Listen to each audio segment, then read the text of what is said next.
السلام عليكم. أهم عناوين هذه الحلقة: دائرة الدعم الأوروبي، مبادرة الحكم الذاتي تتسع والجزائر تستدعي السفراء. إيطاليا توجه صفعة ميدوية للنظام الجزائري، والخارجية الجزائرية تستدعي السفير الإيطالي بالجزائر. رئيس الدبلوماسية الأمريكي أنتوني بلينكن يجري مباحثات مع وزير الخارجية السيد ناصر بوريطة لاستعراض التطورات الإقليمية، والخارجية الجزائرية تستدعي السفير الأمريكي بالجزائر. تقرير وكالة الأنباء الفرنسية يكشف عن مناورات جديدة، والتفاصيل في هذا الموضوع مثير جدا.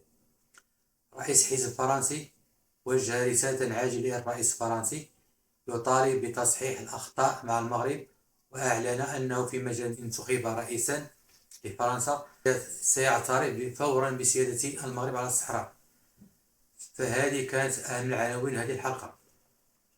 هنا الموضوع الأول بخصوص على حالة اللي أصبح كيعاني منها النظام الجزائري، حيث أنه من بعد فشل محاولة التشويش على المغرب بدت إليه البوليزاريو، من بعد ما أصدرت البرتغال موقف رسمي لا يقبل التأويل بدعم مبادرة الحكم الذاتي في الصحراء المغربية.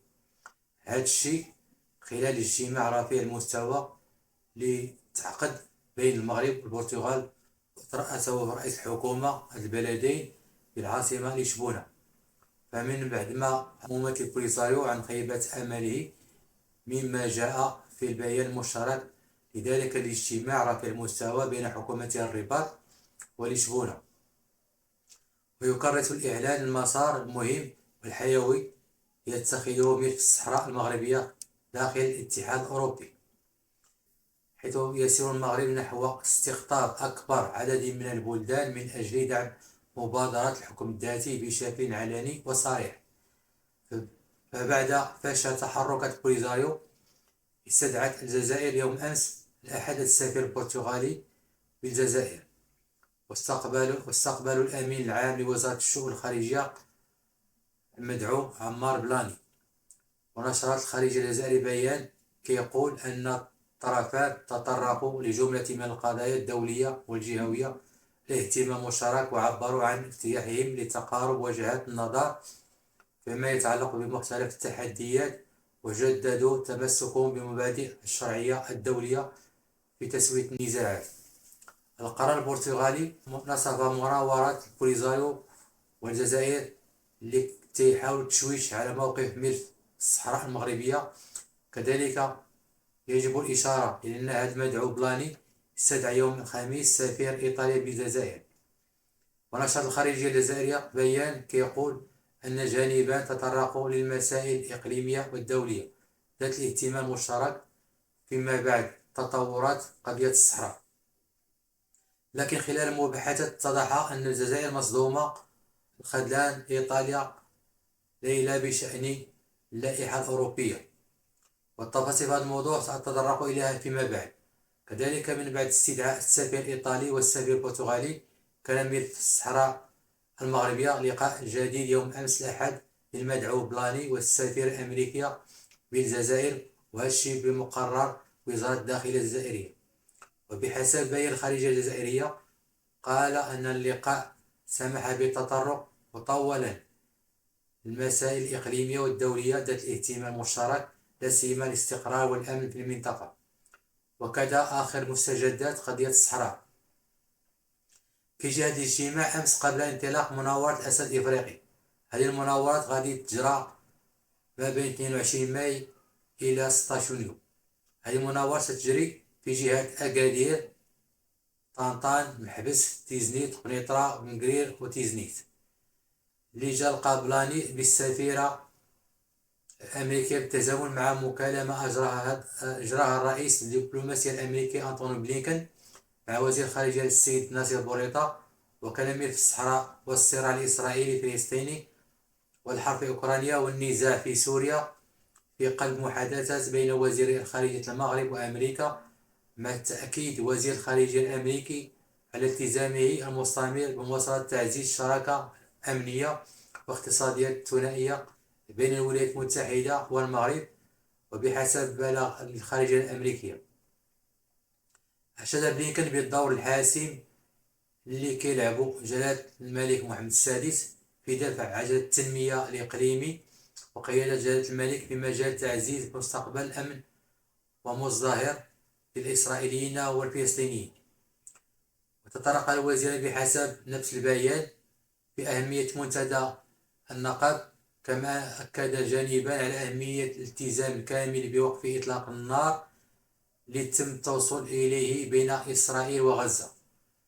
كما تحدث بلينكن أيضا عن احتلال روسيا الغير قانوني لأوكرانيا وضرورة تعزيز التواصل إلى حل النزاع في روسيا، بما يتوافق مع قرار المجلس الأمن الدولي. أكد وزير الخارجية الأمريكي تعمل الولايات المتحدة بالكامل لمبعوث الشخصي للأمين العام للأمم المتحدة ستيفان دي ميستورا أثناء تكثيف جهود الأمم المتحدة لدفع العملية السياسية الجارية نحو حل سياسي دائم لأزمة الصحراء. هنا يطرح السؤال: شنو هو الهدف من وراء استدعاء السفراء الأجانب ومناقشة ملف الصحراء المغربية؟ شنو ما زال كتوقع الجزائر من بعد اعتراف عدد كبير من الدول من بين الولايات المتحدة الأمريكية بمغربية الصحراء؟ السلطة الجزائرية راهنت مستقبل الجزائر في قضية خاسر وخسرت أموال ضخمة من أجل خلق كيان بوليزايو، وفي النهاية لقت نفسها معزولة وعلاقتها مع الدول العربية ليست على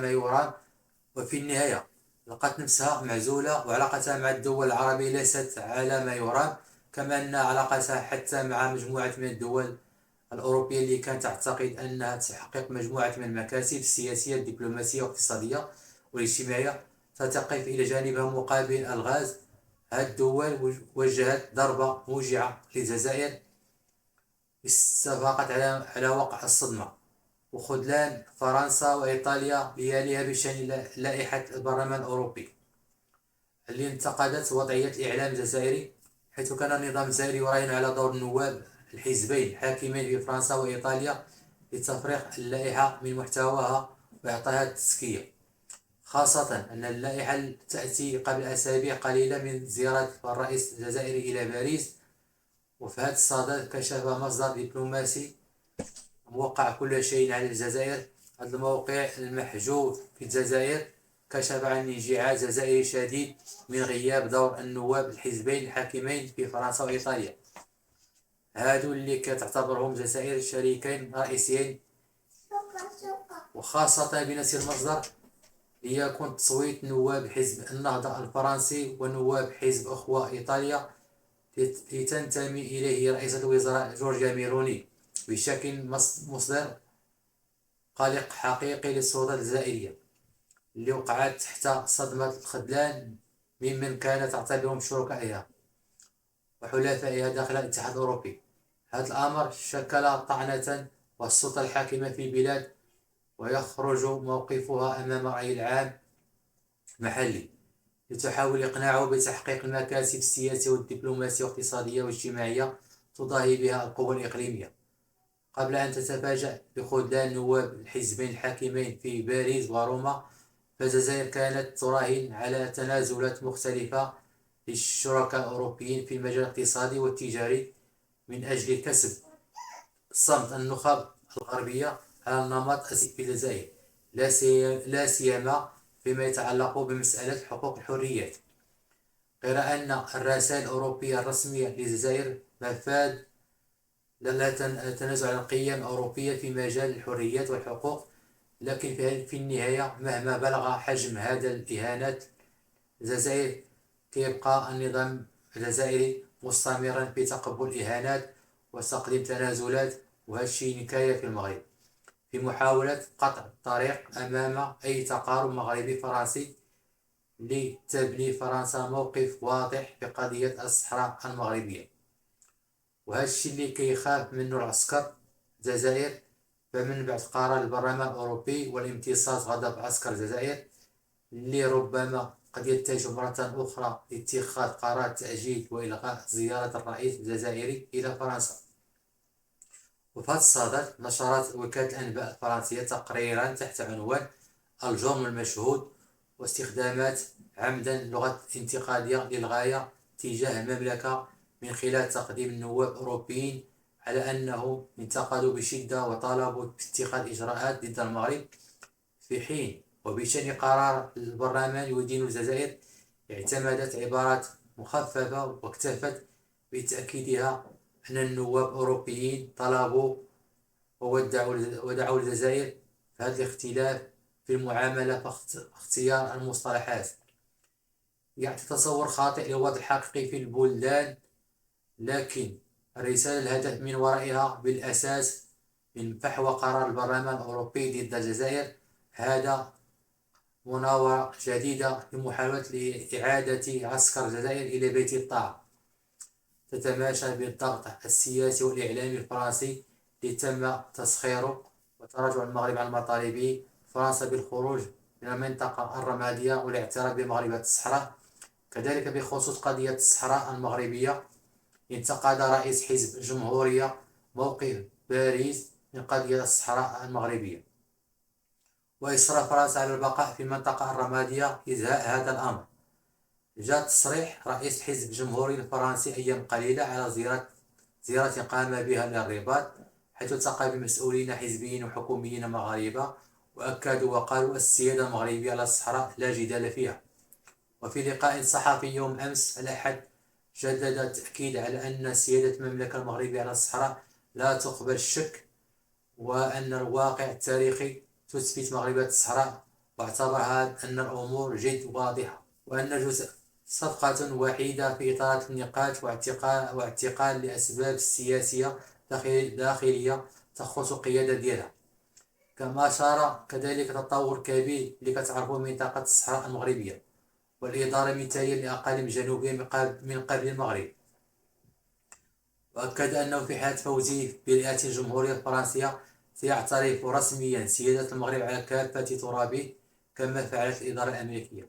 وفي سؤال حول ما إذا كانت العلاقات الفرنسية الجزائرية هل تأثر في حال الاعتراف بمغربية الصحراء هالشي بحال ما إذا أصبح رئيسا لفرنسا، أجاب رئيس حزب الجمهوريين الفرنسيين وقال على فرنسا أن تتحدث مع الجميع لكن غير ملزمة بأن تضع كل من يتحدث إليه في منزلة واحدة.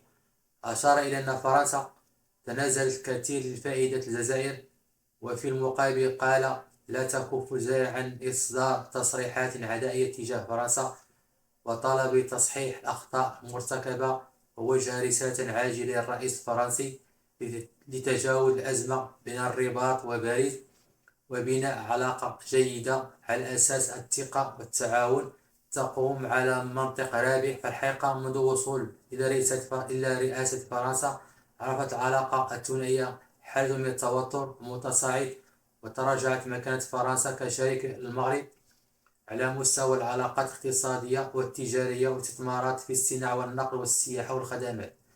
وهذا الشيء اللي كيحاول حزب الجمهوريين يصلحه، أنه يطمح إلى الرئاسة الجمهورية في الانتخابات المقبلة، حيث يصنف رابع أكبر كتلة داخل الجمعية الوطنية الفرنسية. فهذا كان للتوضيح. إخواني أخواتي، وصلت إلى نهاية الحلقة، أشكركم على المتابعة وشكرا لكم، إلى فيديو آخر إن شاء الله.